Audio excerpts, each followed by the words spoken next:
শুভেচ্ছা নেবেন।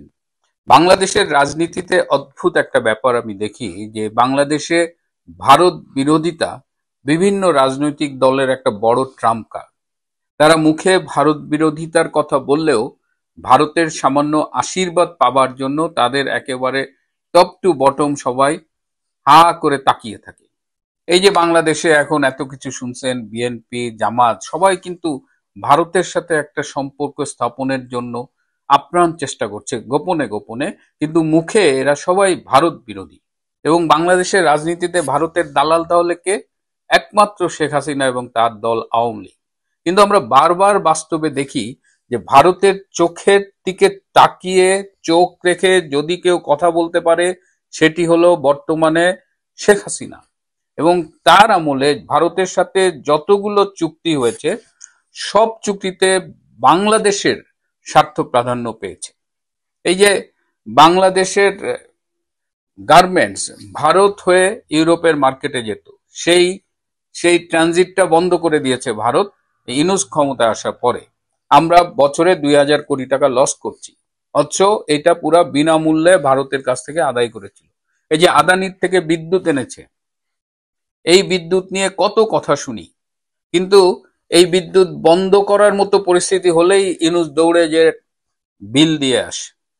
এরকম মানে অপপ্রচার, ভারত বিরোধী অপপ্রচার, অথচ ভারতের সামান্য করুণার জন্য চাতক পাখির মতো তাকিয়ে থাকে। এই যে এখন এই মুহূর্তে বাংলাদেশের জাতীয় নিরাপত্তা উপদেষ্টা ডক্টর খলিলুর রহমান ভারতে রয়েছেন। আমি আগেই বলেছিলাম তার 19শে নভেম্বর যাওয়ার কথা ছিল, কিন্তু শেষ মুহূর্তে তার যাওয়াটা একদিন এগিয়ে তিনি 18ই নভেম্বর সন্ধ্যার ফ্লাইটে দিল্লি গিয়েছেন। এবং খলিলুর রহমান গিয়েছেন মূলত অফিসিয়ালি আজকে 20শে নভেম্বর একটা কলম্বো সিকিউরিটি কনক্লেভের একটা কনফারেন্স হচ্ছে। ভারত স্বাগতিক দেশ, 5টি দেশের জাতীয় নিরাপত্তা উপদেষ্টা এই সম্মেলনে অংশগ্রহণ করছে। আগেও বলেছি এরা মালদ্বীপ, মরিশাস, ভারত, বাংলাদেশ এবং শ্রীলঙ্কা। তো এই আজকের এই কনফারেন্সে কিন্তু সভাপতিত্ব করবেন আমাদের বাংলাদেশের জাতীয় নিরাপত্তা উপদেষ্টা ডক্টর খলিলুর রহমান। ডক্টর খলিলুর রহমানকে বেসিক্যালি পেন্টাগন এবং আমেরিকার জাতীয় গোয়েন্দা প্রধান তুলসী গ্যাবার্ড কিন্তু বলেছেন ভারতের অজিত দোভাল জাতীয় নিরাপত্তা উপদেষ্টা তার সাথে মিটিং করতে। সো এই যে মিটিংটা হচ্ছে, এবং পরশুদিন তিনি গিয়েছেন, গতকাল সকাল 8:30 থেকে 9:30 পর্যন্ত 1 ঘন্টা অজিত দোভালের সাথে মিটিং হয়েছে। 9:30 পরে 1 ঘন্টা বিরতি দিয়ে 10:30 থেকে 40 মিনিটের মতো আরেকটা মিটিং করেছেন ডক্টর খলিলুর রহমান। সেই মিটিং এ ছিলেন ডক্টর খলিল, অজিত দোভাল এবং ভারতে আমেরিকার রাষ্ট্রদূত মিস্টার সার্জিও গার। এবং সম্ভবত আজকে সার্জিও গার আবার আমেরিকায় ফিরে যাবেন। সো গতকাল সকালে 2টো মিটিং হয়েছে। দ্বিতীয় যে মিটিংটা হয়েছে সার্জিও গারের সাথে, সেই মিটিং এর বিস্তারিতটা আমি এখনো পাইনি, কিন্তু অজিত দোভালের সাথে যে মিটিংটা হয়েছে সেটার আমি অধিকাংশ ইনফরমেশন পেয়েছি। কিছু ইনফরমেশন এবার আমি নিজেও এনডিএ, ভার্বাল এনডিএ তে সাইন করেছি, মানে কিছু ইনফরমেশন আমি জাতীয় নিরাপত্তার স্বার্থে এবং রাজনীতির কারণে, রাজনৈতিক পরিস্থিতির বাস্তবতায় আমি কিছু ইনফরমেশন আপনাদের দেব না, কিন্তু যে ইনফরমেশনগুলো আমি পেয়েছি, আমি যে কারণে শুরুতে বললাম যে ভারতের সামান্য করুণা পাবার জন্য চাতক পাখির মতো তাকিয়ে থাকে, অথচ এদের বক্তৃতা শুনলে, কথাবার্তা শুনলে ভারতের মানে এত বিরোধিতা করে, এই দ্বিচারিতা আমাদের আওয়ামী লীগ বাদে সব রাজনৈতিক দলেরই প্রায় আছে। তো এই যে আলোচনাটা হলো, 1 ঘন্টা ব্যাপী বৈঠক হয়েছে। এই বৈঠকটা বেসিক্যালি ডক্টর খলিলুর রহমান শ্রোতা হিসেবে অ্যাটেন্ড করেছেন। এটা যা বলার এটা অজিত দোভাল বলে গেছে। মিস্টার খলিল প্রধানত 3টি কথা বলেছেন। আর পুরো মিটিংয়ে বাংলাদেশের পক্ষ থেকে একটা ভীতি কাজ করেছে, বাংলাদেশের পক্ষ থেকে একটা অনুরোধ কাজ করেছে যে অনেকেই সেফ এক্সিট চায় বর্তমান অবস্থায়।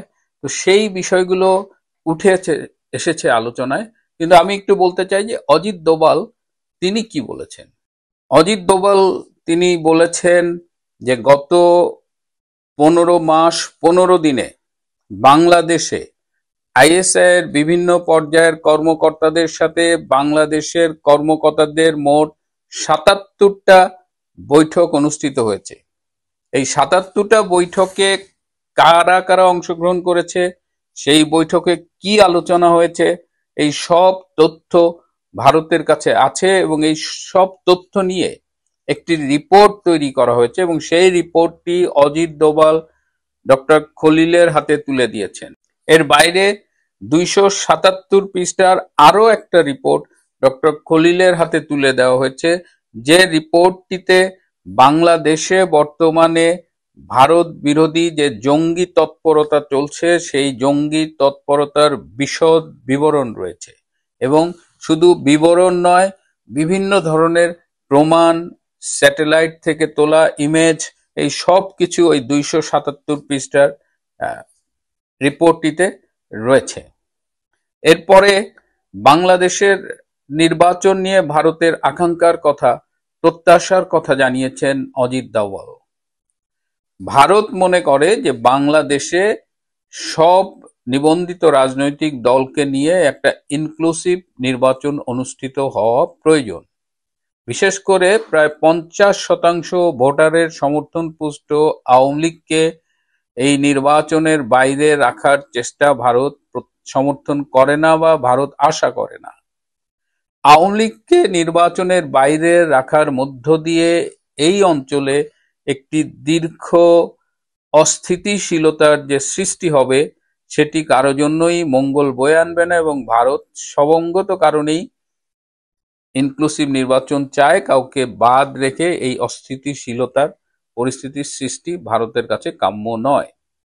একজন উপদেষ্টা বা এনসিপির নেতা কেউ একজন নাকি একটা স্ট্যাটাস দিয়েছে ফেসবুকে যে ডক্টর খলিল আপনি ভারতে যাচ্ছেন, আপনি আসার সময় এই মৃত্যুদণ্ড প্রাপ্ত সো কল্ড আদালতের শেখ হাসিনাকে নিয়ে আসবেন। তো এই ব্যাপারে এই যে শেখ হাসিনাকে যে তাইজুলের আইসিটি কোর্টের একটা প্রহসনের বিচারে মৃত্যুদণ্ড দেওয়া হয়েছে সে ব্যাপারেও অজিত দোভাল ভারতের মনোভাব জানিয়ে দিয়েছেন। তিনি খুব স্পষ্ট করে বলেছেন যে যে বিচারিক প্রক্রিয়ায় যে আদালতে শেখ হাসিনাকে মৃত্যুদণ্ড প্রদান করা হয়েছে সেই প্রক্রিয়াটি পৃথিবীর কোনো দেশের বিচারের মানদণ্ডে গ্রহণযোগ্য নয় এবং ভারত এই বিচার প্রক্রিয়ার ব্যাপারে তাদের তীব্র আপত্তি জানিয়ে রাখছে। সুতরাং খুব ক্লিয়ার করে বলে দেওয়া হয়েছে যে এই শাস্তির এই প্রক্রিয়াগত কারণে এবং এই বিচার টিচার এই টোটাল বিষয়টা ভারত মানে না। এবার খুব এক্সাইটিং একটা কথা বলেছে যে এই যে কদিন আগে দিল্লিতে যে গাড়ি বোমা বিস্ফোরণ হলো সেই বোমা বিস্ফোরণে বাংলাদেশের বর্তমান উপদেষ্টা পরিষদের ২ জন উপদেষ্টা সহ মোট ৫৫ জনের সংশ্লিষ্টতা পাওয়া গেছে। এই উপদেষ্টাদের নাম এবং এই ৫৫ জনের তালিকা পুরোটাই ডক্টর খলিলের হাতে তুলে দেওয়া হয়েছে। এর বাইরে আরো কিছু বিষয় আলোচিত হয়েছে যেগুলো আপনাদের সামনে আমি বলতে পারবো না এবং বলবো না বলে প্রতিশ্রুতিবদ্ধ। শুরুতেই বলেছিলাম যে ডক্টর খলিল ৩টি কথা বলেছেন। তার একটি হলো ভুল বুঝাবুঝি নিরসনে একসাথে কাজ করবে ঢাকা ও Delhi. Sorry, we are very very sorry. Court, এটা কিন্তু কোর্ট, আমি বানিয়ে বললাম না। ডক্টর খলিল অজিত দোভালকে বলেছে এই সব নথিপত্র সবকিছু পার করে বলেছে sorry, we are very very sorry. এই যে ডক্টর ইউনূসের ভারতের বিরুদ্ধে কামান দাগায় আর তার জাতীয় নিরাপত্তা উপদেষ্টা যে কিভাবে সারেন্ডার করে। এরপরে ইন্দো প্যাসিফিক নীতিতে সর্বাত্মক সমর্থন করে ঢাকা। ঢাকা ও দিল্লির একসাথে অনেক পথ হাঁটার সুযোগ আছে, এই সুযোগ হাতছাড়া করতে চায় না ঢাকা। কেমন লাগতেছে? অবিশ্বাস হচ্ছে? এই হলো বাংলাদেশের ভারত বিরোধী রাজনীতির তথাকথিত